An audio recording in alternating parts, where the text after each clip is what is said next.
Et bonjour à tous, aujourd'hui très heureux de vous retrouver sur le BTC face au dollar. Beaucoup de choses à aborder, une Golden Cross qui est occupée de s'indiquer au moment où je parle. Elle n'est pas encore validée mais clairement on y est très proche. Bien entendu le croisement devrait vraiment se faire même si maintenant on peut estimer qu'il est fait, d'accord. Même s'il n'est pas encore confirmé à 100%, il pourrait y avoir un rejet, n'empêche. Mais malgré tout, très belle Golden Cross qui peut s'indiquer aujourd'hui en vidéo ou en tout cas en ce 18 février 2020. On va en parler, voir dans l'historique également qu'est-ce que ça veut signifier. Est-ce que d'office c'est le bull run et que c'est reparti à la hausse? On va regarder ça également. On va également en début de vidéo commencer l'analyse du long qui avait été initié en date ou même avant, mais en tout cas une vidéo ici explicative de démonstration du 12 février 2020. On regardait ensemble les take profits à aller prendre et pour le moment, même les take profits qui ont été placés à 11 300 $, si on devait vraiment continuer dans cette tendance haussière, on va clairement déplacer, je vous le dis, ces take profits partiels et les voir placer beaucoup plus haut. On va en parler bien entendu aujourd'hui. On va regarder comment les replacer, comment bien entendu voir ceci à la hausse et quels sont les chiffres que l'on pourrait atteindre si vraiment le BTC devait péter à la hausse. On va analyser tout ça durant cette vidéo. Juste avant, encore une fois, un grand merci aux personnes qui font des donations. Il y a eu 2 dernières donations. Merci à vous. Vous le savez, selon le palier de donation que vous atteignez, soit je vous offre tout volontiers toutes les règles d'Elliott en français. Comme ça, de votre côté, vous pouvez également créer des plans de trading, des scénarios, c'est-à-dire plan de trading, mettre des stop-loss, des TP de manière calculée et également calculer finalement votre risque par rapport à tout cela. En plus de ça, créer vos propres scénarios moyens, courts, voire même très long terme sur des crypto-monnaies ou pas d'ailleurs, sur le marché spéculatif classique, ça fonctionne également. Et en plus de ça, au dernier palier, si vous le désirez, vous pouvez me demander une analyse à la demande sur n'importe quel actif spéculatif et ça sera fait le plus rapidement possible en vidéo. On va analyser tout ça. D'ailleurs, un petit mea culpa dans la vidéo précédente, celle de hier, j'ai été un peu trop rapide dans mon analyse et j'ai terminé une vague trop tôt. Alors voilà, ça arrive. On n'est pas parfait. De temps en temps, notre décompte est trop rapide. C'est-à-dire que grossièrement, par rapport au... Je vais rester sur celui-ci. Je vais d'ailleurs passer en horaire. Ça ne change rien que ça soit sur Bitfinex ou alors également sur ou sur Coinbase, ça ne change pas. Mais grossièrement, ma flat, vous savez très bien la running flat qui est indiquée ici à l'écran, rien de complexe, c'est la même chose que je sois sur ce graphique-ci ou l'autre, mais la fin de ma C, je l'avais terminé ici trop tôt, d'accord, j'avais compté 1, 2, 3, 4, 5, ce n'est pas bon. En tout cas, par rapport au récit qui se dessine maintenant, clairement, ce n'est pas bon. Je ne peux pas valider ma C là où elle est maintenant et je suis obligé de la dépasser juste là-bas en bas. Les objectifs, bien entendu, c'est ABC, du coup, écrase les 161,8% de Fibonacci. Vous allez le voir, on va le mettre également. Mais voilà, voilà, ça arrive de temps en temps, pardon. On fait des erreurs, ça arrive comme dit, et on se corrige le plus vite possible. Donc ici, on va chercher les 200% de Fibonacci. Voilà, c'est très bas. Clairement, je préférais un rebond pour les 161,8. C'est également ça qui m'a encouragé, vous le savez très bien, à terminer massé dans cette zone-là. Malgré tout, clairement, avec le BTC vient de nous dessiner, je ne peux pas, je vous le dis clairement, valider massé beaucoup plus haut. Et donc, c'est-à-dire que grossièrement maintenant, on a une figure qui est propre pour un rebond potentiel pour les boules, mais également le potentiel début d'une WXY. Alors, n'oubliez pas, je dois vous l'expliquer, et ça change pas par contre, donc je vais quand même repasser vite fait sur l'autre graphique également. J'ai pas changé du coup, en fait, l'autre graphique qui se retrouve ici. Ça ne change pas en fait. La seule chose qui change par rapport au plan baissier, donc ici on voit bien et bien la WXY, comme ça je vous le dis quand même vite fait en début de vidéo, on va en parler après, mais clairement là il ne faudra pas péter. Comme dit, ça ne changera pas les 10 200 $. Une fois qu'on aura pété les 10 200 $, pour ma part ça commencera vraiment à sentir le scénario très bullish et on devra au contraire privilégier vraiment un gros rebond.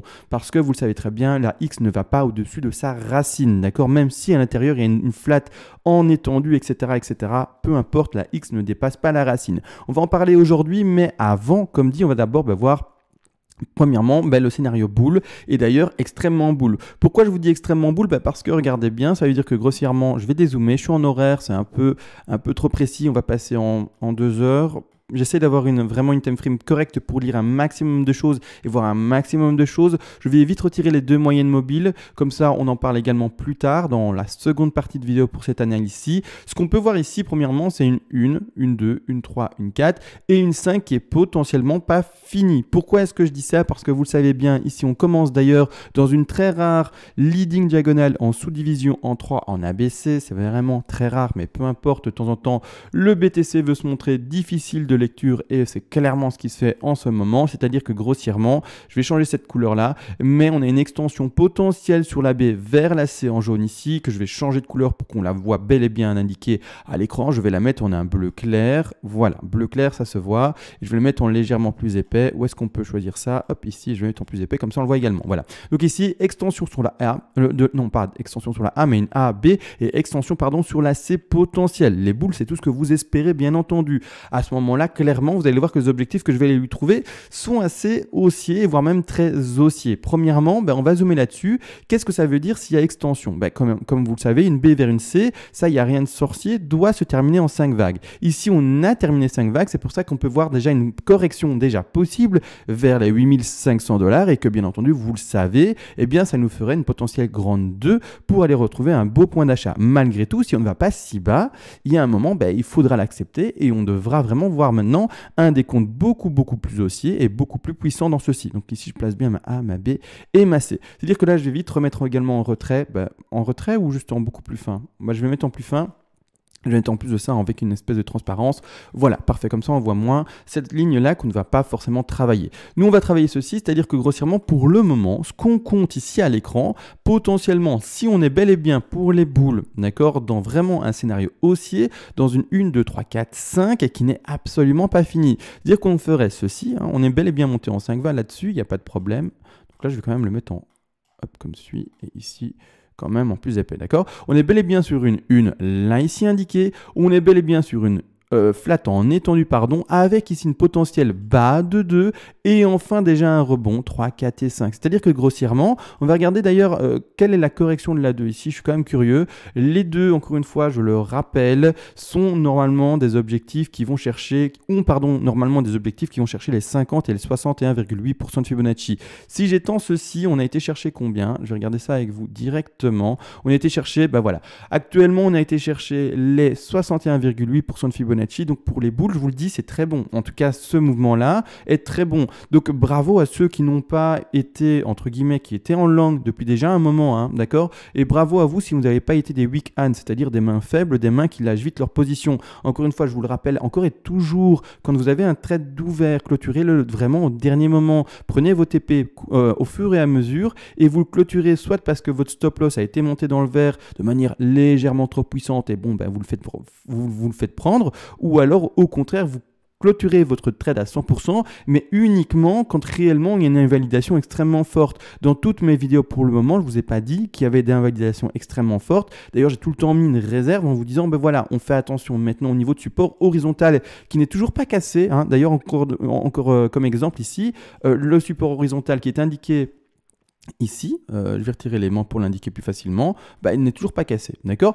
Pour le moment, le BTC, ce qu'il nous a fait, c'est rien de compliqué. Il a chaque fois été chercher ces niveaux de support qui étaient anciennement résistance à chaque fois. Il a été chercher ces paliers-là. À chaque fois, il est monté au-dessus, il a eu un retracement baissier et il a rebondi. Il a été au-dessus, il retrouve son son retracement ici, comme vous voyez. Il va chercher ce niveau de support et également anciennement niveau de résistance. Et pour le moment, vous voyez, il rebondit, d'accord? Maintenant, à voir si ça va se bien entendu confirmé pour monter, mais clairement pour le moment c'est ce qu'il fait. La même chose plus bas, hein, je peux le répéter, ça je l'avais déjà fait d'ailleurs dans la vidéo d'hier ou avant-hier, je ne sais plus.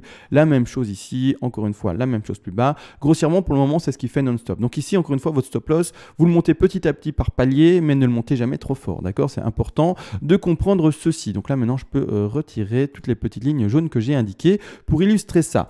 Maintenant clairement je vais vous montrer les objectifs haussiers de tout ceci. Donc c'est-à-dire que grossièrement, je vais repasser d'ailleurs en 4 heures. Ça sera plus simple, pas 3 heures, j'ai dit 4 heures, donc on va repasser quand même en 4 heures. Ça sera, en fait, c'est une facilité pour placer mes Fibonacci sur les bougies, parce que quand il y a trop de bougies, on n'y arrive pas. Même 4 heures ou en daily? Bon, en 4 heures, c'est déjà bien. Ici, clairement, voilà, on part sur la racine, là-bas en dessous. Je remets ici mon aimant pour avoir plus de facilité à mettre l'écran, à ancrer, pardon, wow, j'ai eu du mal, à ancrer, pardon, mes fibos, donc ici c'est mis. Donc l'objectif minimal, d'accord, de cette hausse ici serait les 161,8% de Fibonacci. Avec la running flat qu'on peut voir ici clairement, ou plutôt même la flat en étendue que l'on peut voir ici à l'écran, clairement il serait étonnant qu'on s'arrête pour une 3 seulement à 11 200 $. Je vous le dis déjà, si on part vraiment dans une extension, il faudra privilégier au-dessus. Il faudra privilégier au-dessus, c'est-à-dire que Je vais mettre tout de même tous les objectifs, hein, donc 4 et 5. Hein, vous n'oubliez pas 4 et puis après 5, c'est pas fini. N'empêche, ici, je vais mettre tous les objectifs à voir et par après, on verra où s'arrête la 3 ensemble, bien entendu. Mais les objectifs classiques sont, je rappelle, pour une 3, les 161,8, 261,8, 423,6. De manière plus rare, les 200 et également les 361,8% de Fibonacci. C'est-à-dire que je vais mettre un petit rectangle dans tous les objectifs ici classiques, les plus fréquents. Le premier objectif ici, hein, d'accord, donc ici clairement, zone rouge, c'est-à-dire pour ceux qui jouent des take profit partiels assez rapides, seulement cette 3-là, donc vraiment qui jouent que ce mouvement impulsif potentiel. Le premier objectif sera ici des 11 000. Que je lise ça correctement, 11 250 $ plus ou moins. Après, on a d'autres objectifs. 200, je vous le dis, c'est plus rare, donc on ne va pas l'indiquer, mais conscience qu'il existe à 11 647 $. Deuxième TP plus fréquent qu'on va placer entre nous ici à 12 314 $. Et le tout dernier, ça c'est un énorme pump qu'il faudra également privilégier. Ce sont les 423,6 qui se retrouvent ici aux alentours des 14 050 $. On a celui ici en dessous, mais comme dit à 361,8% de Fibonacci, c'est tout de même plus rare. Celui-ci est à 13 400 $ pratiquement, mais on va également pas indiquer de ici, comme vous voyez, de TP, d'accord, parce qu'ils sont plus rares, donc on va pas non plus les indiquer tous, d'accord. Maintenant, encore à vous de voir où vous indiquez vos TP, lesquels vous privilégiez, etc. et quelle proportion de trade eh bien, vous prenez dans tel ou tel cas de figure, n'empêche, d'accord. Donc ici, clairement, premier objectif, on va partir sur un objectif faible, on va partir pour ne pas avoir d'office des to the moon, etc. sur une projection de 3 qui va seulement chercher les 11 259 $. Malgré tout, je vous le dis, il faudrait normalement voir plus haut, d'accord, il faudrait voir plus haut, mais après, on verra réellement ce que nous dessine le BTC. Est-ce que, eh bien, on a comme pressentiment, eh bien, ça n'a aucune importance dans un plan de trading. Vous prenez votre plan de trading, vous mettez vos TP, vous mettez votre stop loss et vous laissez courir le trade. Et c'est tout, et c'est ainsi, d'accord. Aucun sentiment, aucune finalement appréhension du cours, rien du tout, d'accord. Vraiment, on ne fait pas trop de spéculation. Une fois que le plan a été mis en place, on regarde, on observe et on reste très strict dans sa stratégie, d'accord. Donc ici, bas de 3. Ou plutôt sommet de 3 qu'on va valider là. Malgré tout, comme dit, il peut aller là, ou il peut même aller beaucoup plus haut. D'accord, il peut aller également beaucoup plus haut. Nous, on va arrêter ici, comme dit. Alors, projection et donc correction ici de 4 qui devrait être tout à fait classique, c'est-à-dire qu'on va chercher un 23,638,2. On se retrouve pour ma part ici, pas du tout dans une ending diagonale de la B vers la C en bleu. On se retrouve vraiment dans quelque chose de tout à fait classique. Donc, on va retrouver une correction qui irait rechercher les alentours des 23,638,2. N'empêche, quand je vois ceci, on pourrait vraiment spéculer un 23,638 plus 50, vraiment c'est beaucoup plus rare. N'empêche, ici on va spéculer à 23,638,2 comme dit, on va le placer à 38,2. Pourquoi? Parce que si eh bien, on faisait ceci, on pourrait continuer la pattern très simple que nous fait le BTC depuis finalement maintenant 2 mois, c'est-à-dire retrouver à nouveau l'ancien niveau de support qui se retrouvera à ce moment, eh bien à ces alentours-ci des 11 450, même pas ça, des 10 500 $, retour sur ce niveau de support et puis rebond. D'accord, c'est tout à fait possible également. Maintenant on verra encore une fois ce que nous dessine réellement le petit BTC en tout cas dans les jours à venir et voire même peut-être les semaines à venir. Une fois qu'on aura retrouvé notre bas de 4 aux alentours, dans ce cas-ci 23,638,2, on fait, alors je l'ai placé à combien? Juste pour être sûr avec vous, je l'ai placé à 38,2. D'accord, là je l'ai placé à 38,2. Bon, peu importe. Maintenant, on va regarder la spéculation de la 5, c'est-à-dire racine toujours. Hop, on part vraiment sommet ici de la 1. Le bas de 2, on est bon. On va au bas de 4 ici, spéculer. Je vais retirer maintenant à l'écran les petites zones rouges ici. Je vais mettre sur le côté pour les replacer. Et là, maintenant, on ne parle plus des objectifs de 3, mais on va parler des objectifs de 5. Tous les petits objectifs ici, je vais les replacer avec vous. Maintenant, ces objectifs de 5 là sont, vous le savez, dans ce cas présent, les 100, 161,8 et 261,8% de Fibonacci. Et bien, dans ce cas-là, on va placer un objectif ici, un objectif qui se retrouve également à 161,8% et un dernier objectif pour cette dernière 5 qui se retrouvera celui-ci à 261,8%. Donc ici clairement il faut comprendre que ce sommet de 5-ci eh bien, peut se terminer sans le moindre problème si on est bel et bien dans l'extension de C aux alentours des 11 624 $. On peut également terminer aux 12 263 $ et également terminer ici comme vous voyez aux 13 317 $. Prix Coinbase, n'oubliez pas, tout dépend de votre échange. Vous n'avez pas les mêmes prix que vous soyez sur Bitstamp, que vous soyez sur BitMEX ou peu importe, Bitfinex, Coinbase, comme dit. Ah non, c'est pas prix Coinbase, prix pris pardon ici Bitfinex, excusez-moi, pardon encore une fois. J'ai un peu du mal aujourd'hui, mais parce qu'en fait j'ai pas mangé depuis, j'ai mangé ce matin, mais je sais pas, aujourd'hui j'ai pas mangé du tout, je ne me suis pas pris de pause, donc voilà, bon bah, ça arrive de temps en temps, et donc ça explique un peu pourquoi je balbutie beaucoup, d'accord, bon peu importe. Maintenant on se retrouve dans ces objectifs-ci d'indiquer avec la hausse. Alors ça correspondrait à quoi si on était entre guillemets faible dans cette hausse-ci? Je vais regarder en face, on casserait pas mal, hein, on casserait pas mal de nouveau plus haut, donc vraiment l'intensité haussière serait encore plus forte, encore plus puissante par rapport à ce qu'on peut connaître, et donc clairement si on se retrouve dans ce genre de configuration-ci, clairement on peut enfin vraiment de manière très puissante dire qu'on a énormément de chances d'avoir bien trouvé le bottom au 6460 en 6496 $. Ici, prix encore une fois Bitfinex, je préfère le préciser.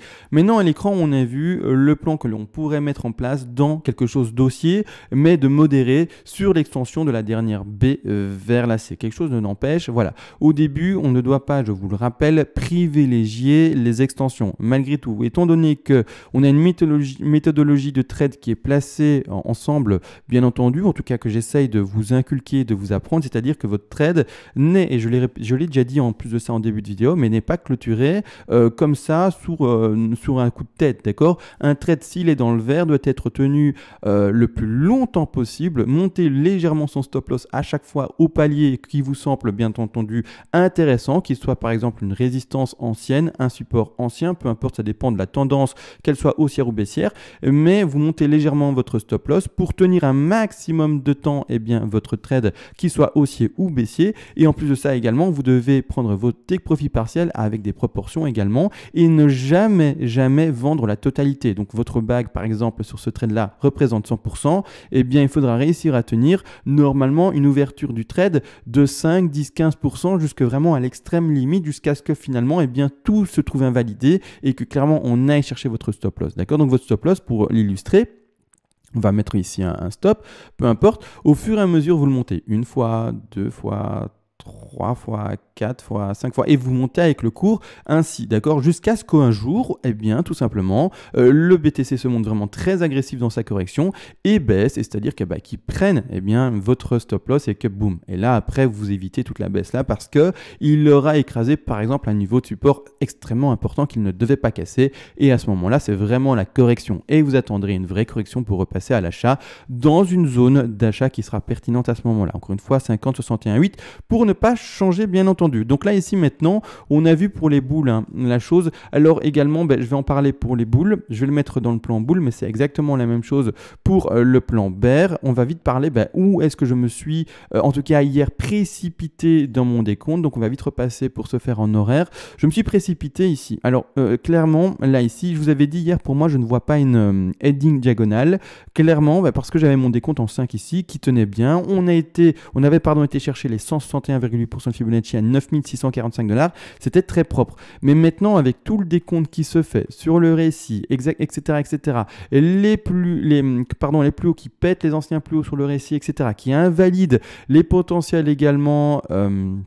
Racine de 1 que j'avais dessiné, clairement c'est plus possible. Je suis obligé de partir, je vous le dis tout de suite, dans une ending diagonale de la B vers la C qui s'indique comme suit. Alors je vais la dessiner avec vous en direct. On va partir sur du blanc, non, on va partir sur du rose, histoire que ça soit quand même visible facilement. On part vraiment sur du A, pas du A mais du 1. On rebond ici de 2. On part après sur du 3. On part ensuite sur un rebond de 4 et on termine sur un bas de 5 avec ending diagonale en ABC, etc. partout. Excusez-moi. Bon, comme dit en début de vidéo, je suis humain et parfois je me précipite trop. Et voilà, c'est humain. Maintenant, je me reprends, n'empêche. Et je vous montre qu'on termine enfin, normalement, maintenant, réellement, la ABC en flat étendu comme suit. Maintenant, également, ce qu'il est important de pouvoir observer, c'est ce rebond-là. Alors là, clairement, je vous le dis, on va passer maintenant non plus sur le plan qui est boule, mais maintenant sur le plan bear. Là, ici, les explications ne vont pas changer grandement. Donc, le plan bear, il est ici à l'écran. Là, maintenant, ce qu'il faut faire attention pour vous, les bears,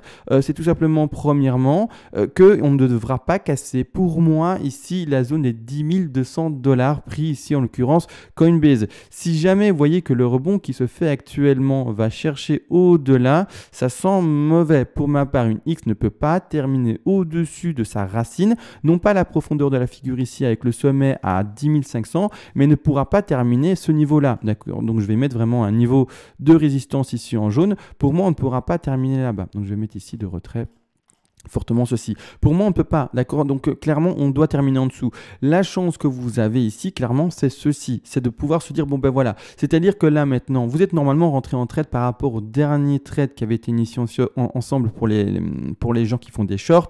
Et bien, ici, dans cette zone-ci, des 10 500 $ sur Coinbase. C'est-à-dire que, grossièrement, maintenant, votre stop loss, on va l'illustrer par une ligne bleue. Alors, je vais mettre ça, du coup, en bleu, d'accord? Votre stop loss, qui, normalement, comme d'habitude, se retrouve au-dessus de votre point d'entrée. La chute a été bel et bien forte maintenant, donc normalement vous avez, si vous avez eu le temps, pris un take profit partiel 0.5 de sécurité pour juste vraiment sécuriser votre trade, faire en sorte que vous n'ayez plus de frais potentiels. Maintenant votre stop loss par contre, par rapport à votre point d'entrée qui est normalement dans ces sommets là des 10 500 $, doit être descendu et vous pouvez même exagérer et aller rechercher ce niveau ici tout simplement légèrement au-dessus n'empêche, mais aller chercher ici ce niveau de nouveau de nouvelles résistances qui était avant support. Donc là maintenant votre stop loss vous le déplacez dans le vert. Si vous êtes agressif, vous le montez vraiment ici tout proche de ce nouveau niveau de résistance. Et au contraire, si vous êtes vraiment très, pas agressif au contraire, mais conservateur, plutôt vraiment sur la défensive, vous le montez un peu plus. Ici, vous le montez juste dans le vert pour vous dire, voilà, au moins mes frais sont payés et mon stop est payé. Maintenant, à vous de voir, bien entendu, comment vous le placez. Personnellement, moi je suis plutôt agressif, donc je le placerai, n'empêche, ici aux alentours des prix Coinbase, aux alentours des 10 242 $. Ici en tout cas dans la zone, légèrement au-dessus de ce niveau-là, pour dire vraiment si on pète au-dessus, on invalide la X et là mon stop loss se fait prendre clairement. D'accord, je ne le mets pas exactement dessus parce que on pourrait faire un 100% de retracement vraiment avec la mèche et là ça sent mauvais. D'accord, on se ferait peut-être prendre un double. Ici pas un double top, mais en fait une épaule tête-épaule inversée, grossièrement. Je vais la dessiner sur un graphique un peu plus, voilà, je vais la dessiner sur ce graphique-ci, un peu plus, oui, parfait, un peu plus finalement vide, d'accord. Donc ici on pourrait voir, je retire l'élément qui va me gêner, mais une épaule, d'accord, la tête, ensuite l'épaule qui se termine ici, et puis après rebond, d'accord. Donc clairement ici, hop, résistance horizontale, et puis après, bouf, on recassera après la ligne de coup qui est indiquée ici, et puis bouf, on va à la baisse, d'accord. Donc clairement, il faut voir ceci avec vraiment un certain recul et le tenir selon votre trade, qu'il soit baissier ou haussier, peu importe, tenez-le de manière intelligente, ne le clôturez pas trop vite également. Ça, c'est vraiment le plus grand des conseils que je peux vous donner. Ne clôturez pas un trade trop rapidement. Alors maintenant également, on va regarder enfin la Golden Cross qui est occupée de syndiqués. On va regarder ça. Je suis avec les moyennes mobiles qui sont cachées. Je les indique maintenant. Je vais les mettre en plus épaisse comme ça, on les voit également, d'accord, vraiment de manière assez forte. Alors la moyenne mobile ici, je vais agrandir l'épaisseur de ceci. Je vais également, alors là je suis en horaire, donc forcément ça ne va pas, mais je vais également mettre en fait les couleurs faciles. Je vais la mettre celle-ci en rouge pour faciliter la pédagogie et les explications de tout ceci. Et celle-ci, je vais la mettre en vert. Alors, je vais la mettre également en épaisse, mais surtout, je vais la mettre en vert. D'accord? Normalement, c'est bon. Voilà. Donc, en fait, la Golden Cross, c'est quoi? C'est ceci. Je vais retirer les lignes, d'ailleurs ici, les niveaux de support anciens, on ne va pas en parler aujourd'hui, à mon avis. Alors la Golden Cross, clairement, regardez bien, c'est quoi? C'est en fait c'est une croix qui s'indique finalement, c'est un croisement de deux moyennes mobiles. Ici, en l'occurrence, on utilise la moyenne mobile 50 et la moyenne mobile 200. La moyenne mobile ici, que vous voyez en rouge, c'est bel et bien la moyenne mobile 200, d'accord? Et la moyenne mobile ici en verte, c'est bel et bien, je vous la montre, la moyenne mobile, comme vous voyez ici, 50 en daily. Il est important de comprendre que quand on a une Golden Cross, souvent ça peut être interprété comme un bon signal haussier, d'accord? On va regarder cette Golden Cross qui est bien entendu entre la moyenne mobile 200 et la moyenne mobile 50, si forcément elle est significative de bull run, d'accord? Est-ce que c'est un indicateur infaillible qui montre d'office la vérité? C'est-à-dire que dès qu'on a une Golden Cross, on est haussier, ou au contraire, il se peut qu'elle donne des mauvais signaux. Alors bien entendu, c'est un bon signal haussier, maintenant il faudra qu'elle soit soutenu, bien entendu. On va regarder ça dans l'historique. Donc ici, je suis en daily. On va rester en daily, bien entendu. Je suis sur Bitstamp. Donc ici, j'ai pas mal d'historique, donc tant mieux. Alors, on a eu précédemment. Alors, je vais entourer expressément uniquement les Golden Cross. Alors, Golden Cross, je vais les entourer en bleu, d'accord? Donc ici, on a notre Golden Cross qui s'indique pour le moment. Il pourrait y avoir un rejet, ne pas vraiment la faire, mais bon, on n'en parle pas. On estime et on part sur la spéculation que si ce serait une Golden Cross qui serait enfin validée et qu'on serait potentiellement haussier par après. Donc ici, première Golden Cross que l'on peut enfin observer de manière visuelle. Précédemment, on a une Golden Cross ici. Qu'est-ce qui s'est passé également? Belle confirmation d'une tendance haussière indiquée et on a été chercher, vous savez très bien, presque les 14 000 $ pour le BTC. Donc belle Golden Cross ici et beau signal haussier également, d'accord? Par après, dans l'historique passé, là, une Death Cross, donc c'est pas intéressant. Alors pourquoi est-ce que j'ai mis en vert et en rouge? Quand le vert est au-dessus du rouge, c'est-à-dire qu'on est bull. Quand le rouge est au-dessus du vert, c'est-à-dire qu'on est bear, d'accord? C'est ça la chose. Donc ici, rouge au-dessus du vert, on est bear. Vert au-dessus du rouge, on est bull, d'accord? Donc ici, clairement, on attend que le vert passe au-dessus du rouge pour dire qu'on est bull. C'est ça, en tout cas, pédagogiquement, de manière illustrative, c'est très simple pour moi de vous apporter, en tout cas, les explications grâce à cela, d'accord? Donc ici, pour le moment, vert, on est bull, on est bull, on est bull.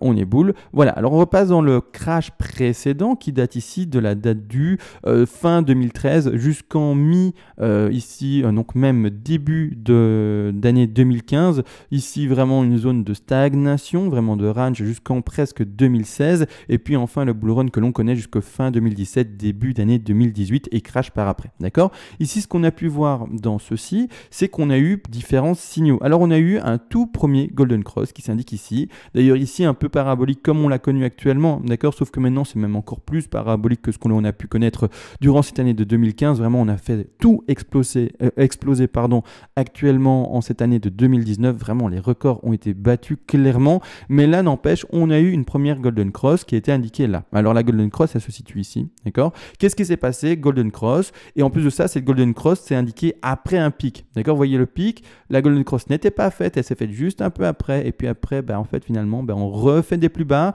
et même on fait un plus bas que le précédent plus bas. Donc ici, clairement, il faut comprendre une chose, c'est que comme on le voit à l'écran, une Golden Cross n'est pas forcément significative de réellement une hausse par après. N'empêche, c'est un bon signal, hein. Ici, par après, on a une Golden Cross également. Et là, par contre, vous le voyez par après, finalement, c'était fini, hein. On n'a plus jamais eu de Death Cross, sauf erreur de ma part, je vais regarder avec vous, mais on n'a plus jamais eu de Death Cross jusqu'en... je peux y aller, en fait, je peux monter très longtemps. Jusqu'en confirmation ici de notre deuxième crash de 2018. Donc pour le moment, par rapport à ce qu'on peut connaître, ici clairement on espère pour les bulls et d'ailleurs pour toutes les personnes qui sont vraiment avec un portefeuille pour du long terme, ceux qui font du holding, clairement on espère que la Golden Cross maintenant confirme une hausse très prononcée et que le BTC s'envole, parce que clairement ceux qui ont un portefeuille sur le BTC, tout ce qu'on veut c'est qu'ils s'envolent, hein. On veut revoir les 20 000, on veut même voir par après les je sais pas, les 30 000, les 40 000 et plus et plus et plus. D'accord? Je regarde ici historiquement si je peux aller plus loin avec Bitstamp, mais je ne peux pas. Ce n'est pas grave. Mais grossièrement, voilà, on a quand même un bel indicateur ici avec ces deux moyennes mobiles. On a eu pour le moment, historiquement, par rapport à l'historique que j'ai pu voir, je ne peux pas aller plus loin que ici 2012. Sachez-le, on a un historique depuis 2009-2010. Donc clairement, voilà, hein, je n'ai pas tout l'historique, mais n'empêche, dans le passé, on peut voir qu'on a eu un faux signal par rapport à l'historique que je peux vous montrer et qu'au contraire, on a eu deux très bons signaux. Donc le bon signal ici, c'est à celui-ci aux alentours du 31 octobre 2015. Par après, gros bull qui est confirmé, d'accord. Par après également, on a eu un deuxième signal très bon pour un énorme bull, un marché bull également, marché aussi indiqué ici en date du 22 avril 2019. Et actuellement, on espère que c'est pas un faux signal. Alors c'est pour ça que je dis on espère parce que comme dit, on a déjà eu un faux signal. Est-ce que ce sera un second faux signal qui va se répéter? On ne sait pas, on l'espère juste pas, d'accord. En tout cas, pour les personnes qui sont en langue et pour les personnes qui sont également pour investissement long terme. Parce que si ça devait péter, comme on l'a vu, on partirait en extension, etc. Et ça veut vraiment dire, étant donné en fait également qu'on partirait potentiellement, alors pas le plan bear, mais le plan ici boule du coup, le plan extrêmement boule même, étant donné qu'en fait, il faut comprendre une chose, plus en fait l'intensité sera haussière de la première vague, donc de quoi je parle là maintenant, je vais vous le montrer, je suis en daily, oui ça va être visible, en fait ceci, alors regardez bien, je vais mettre ça en très épais, en jaune, on part vraiment sur une racine, on part vraiment sur un sommet de 1, et plus ce sommet de 1 sera haut, et au meilleur ça sera, et au mieux ça sera pour l'avenir.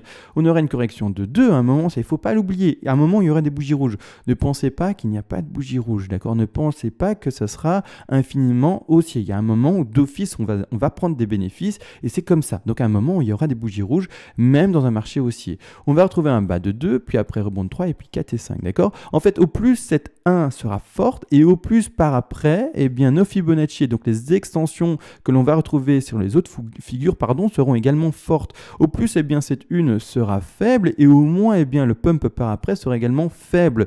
Tout est proportionnel. Si la 1 est énorme, la 3 a des chances d'être énorme également, d'accord? Si la 1 est plutôt faible, la 3 a des chances d'être proportionnelle par rapport à cette 1 et ne pas être également extravagante, d'accord? Donc ici, en fait, plus eh bien la 1 sera forte, et au plus on pourra dire, eh bien ça y est, le BTC il est parti pour nous faire des chiffres faramineux et aller voir des chiffres vraiment, comme dit, je sais pas, 50 000, 100 000, 200 000, 300 000, plus et plus, bien entendu, encore une fois. Là, on va pas faire de la spéculation très long terme sur des années, hein, je l'ai déjà fait dans d'autres vidéos, mais c'est juste pour vous dire, plus eh bien cette 1 est forte, et au plus elle a d'extension, et au plus elle se montre vraiment puissante dans sa hausse, et au plus par après, on va pouvoir donner vraiment des spéculations énormes pour ceci. Donc juste en quelques secondes, parce que je suis quand même curieux, on va faire ça par rapport vite fait aux 13 333 $ ici, correction de 2. Alors également, j'ai lu dans les commentaires, et c'est tout à fait vrai, et également il y a la moyenne mobile 200. Hein, on est au courant qu'il y a la moyenne mobile 200. La moyenne mobile 200, une fois que normalement elle est break,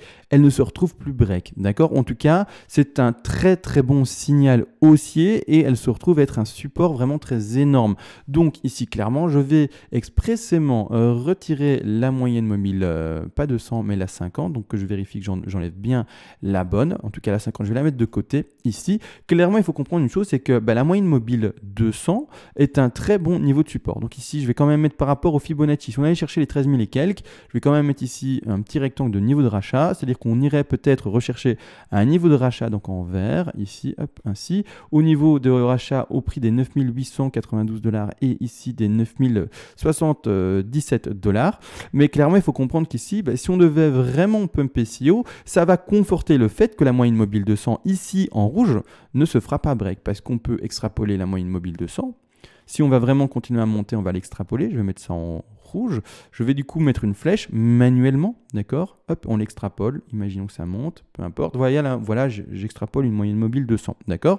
Donc ici, c'est fait haut la main. On verra ça par après, d'accord? Ce sera peut-être pas du tout ça. Peut-être qu'elle sera plus lisse ou peu importe. Mais ça, c'est pas important. Je l'ai juste extrapolé, d'accord? La moyenne mobile 200 ici extrapolée comme vous la voyez. Mais c'est-à-dire que grossièrement, elle pourra jouer son rôle de support et retrouver un point d'achat pour une 2. Donc c'est vraiment ça qui est important. Par après, et bien entendu, on fera la projection de la 3, et c'est ça qui est important. Comme dit, elle sera proportionnelle par rapport au sommet de 1, qui si on extrapole réellement dans l'extension, comme on voit à 13 333 $, 13 339 $, peu importe, niveau d'achat ici, et par après, on pourra revoir vraiment une 3 qui ira chercher de nouveau les 20 000, 20 000 ici, d'ailleurs 664 $, voire même si elle se retrouve beaucoup plus puissante, comme on le sait d'ailleurs dans les bull run que l'on a pu connaître précédemment, on retrouve vraiment des 3 qui sont généralement extrêmement puissantes, 261,8 ici carrément aller chercher les 27 000, voire même encore une fois, on va ne pas hésiter à montrer les 423,6 qui sont ici à 38 000, sans également oublier les potentielles extensions encore et toujours. Donc encore une fois, n'oubliez pas,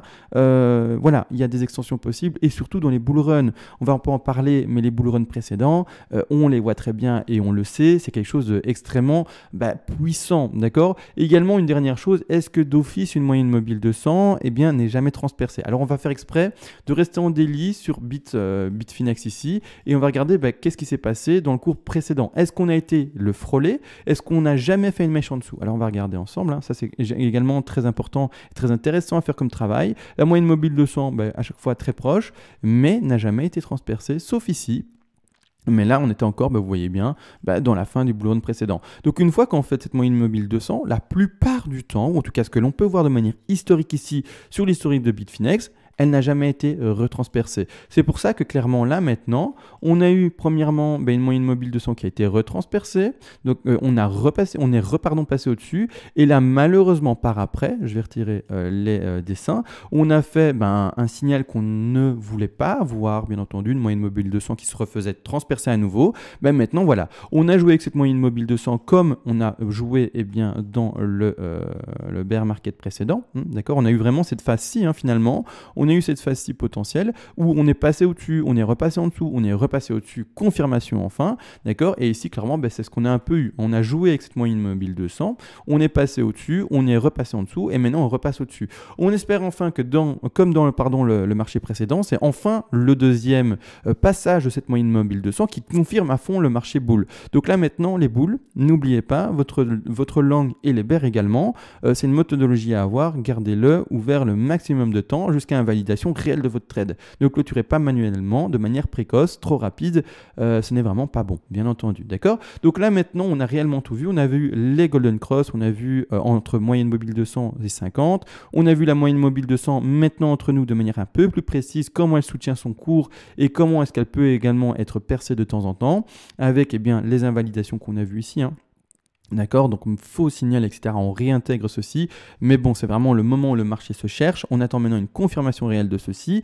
On attend normalement, on l'espère pour les bulls, un très beau pump et pour les personnes qui sont en hold. Et pour les personnes qui sont en marché bear, il faut le comprendre, il ne faudra pas casser. Alors, si je repasse bel et bien sur ceci, il ne faudra pas casser, selon moi, ici, les prix, si on repasse quand même en quelque chose de plus visible pour le plan plus précis, il ne faudra pas casser le prix ici des 10 200 $, ce prix Coinbase, d'accord? Bitfinex, ça doit être d'autres prix, Bitstamp, ça doit être d'autres prix, Bitrex, ça doit être d'autres prix, peu importe, vous faites selon votre échange, encore une fois, et selon les Fibonacci et les anciens niveaux de résistance et de support indiqués, d'accord? Donc ici, pour moi, on ne doit pas casser ce niveau-là.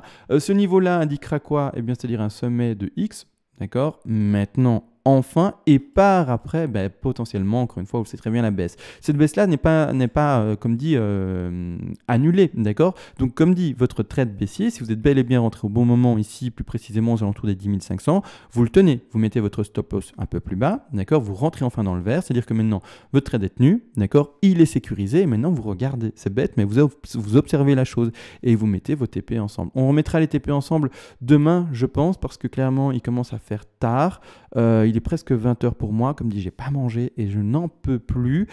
Sur ce, j'ai tout dit clairement, on se laisse et on se voit à demain. Sur ce, ciao.